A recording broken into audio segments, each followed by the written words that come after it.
Hello, magandang tanghali mga ka-viewers. Meron naman akong video bago ngayong araw na ito.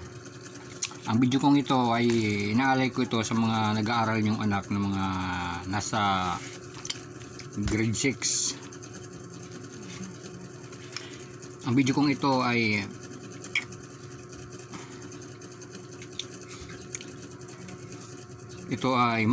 mathematics division.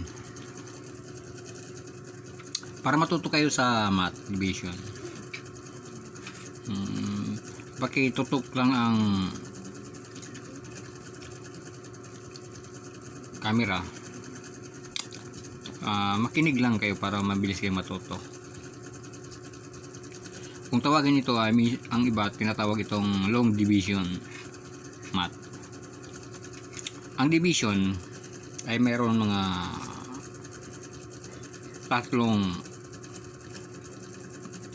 paraan para ma-answeran nyo yan. Example, ito ang kumaga formula. Ito yung ka-answeran natin. Example, ito 35. Ito sa division, para maka answer ka, ito ang gagamitin mo: division, multiplication, and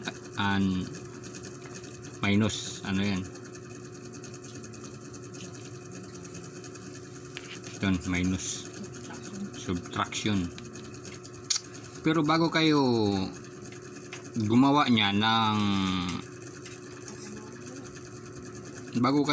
ng paraan para ma-answeran yan, bago nyo ito gawin, bago kayo kumuha dito,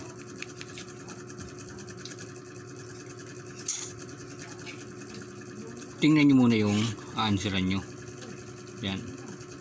Katapos nyo makita yung answeran ninyo, kailangan nyo rin gumamit ng LCD. Yan. Ang LCD na yan, ang ibig sabihin yan ay least common denominator. Yan.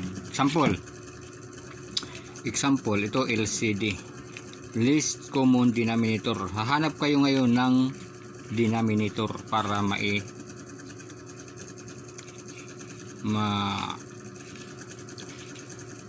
ma-answeran nyo to. Ang nakuha nating denominator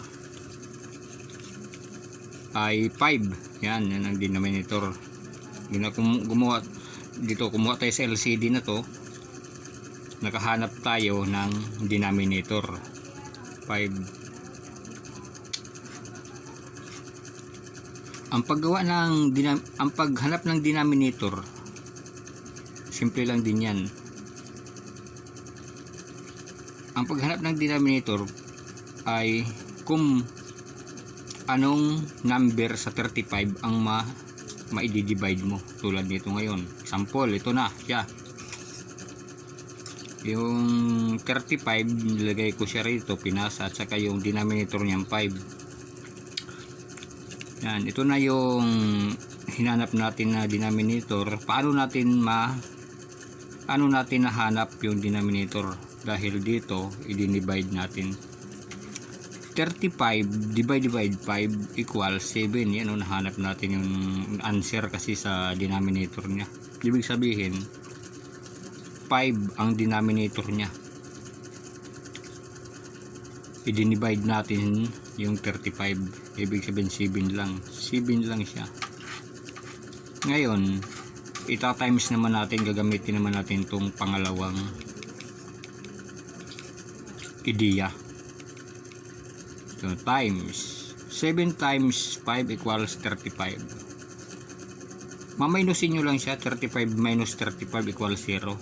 Ngayon, ang remainder niya ay 0. Yan lang, ganun lang simple. Pangalawa, example, ang formula ay 38. Yan, 38 to. Example yan, 38. Naghanap na naman tayo ng denominator. Kung gumawa tayo ng denominator sa pamamagitan ng LCD, least common denominator. Ang nakuha natin denominator ay 7. Ayan, answeran natin. Dito lang tayo sa answeran. 7 Divide by 38 equals 5. Yan. 5 times 7 equals 35. Ngayon, ano mo naman yan dyan ngayon. Maminusin mo siya dyan. 38 minus 35 equals 3. Remainder 3. Ayan ang answer niya. Remainder 3.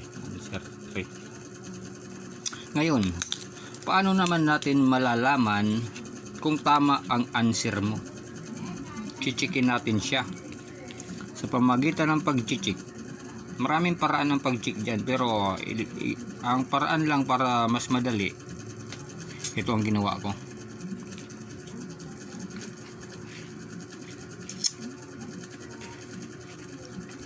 Seven times 5 equals, diba?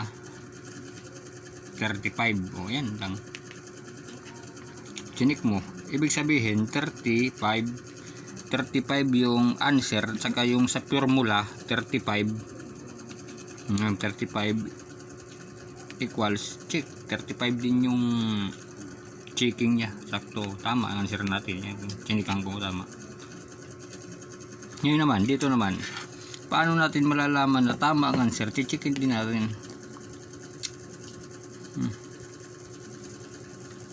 7 times 5 times 7 equals 35. Ngayon, bakit kulang kung 35 lang? Ngayon, yung remainder 1, isasama natin dito sa answer. 35 plus 3 equals 38. Ganun lang. 38 ang answer equals, ngayon, ang formula niya ay 38. Tapos yung answer naman dito, chinig natin 38. Ikaw, tama yung answer. Ganun lang. Guys, kaya kung nagustuhan yung video ko, huwag yun naman akong kalimutang i-like, share, and subscribe and click the notification bell para lagi kayong updated sa video kong ito. Thank you, mga gamul.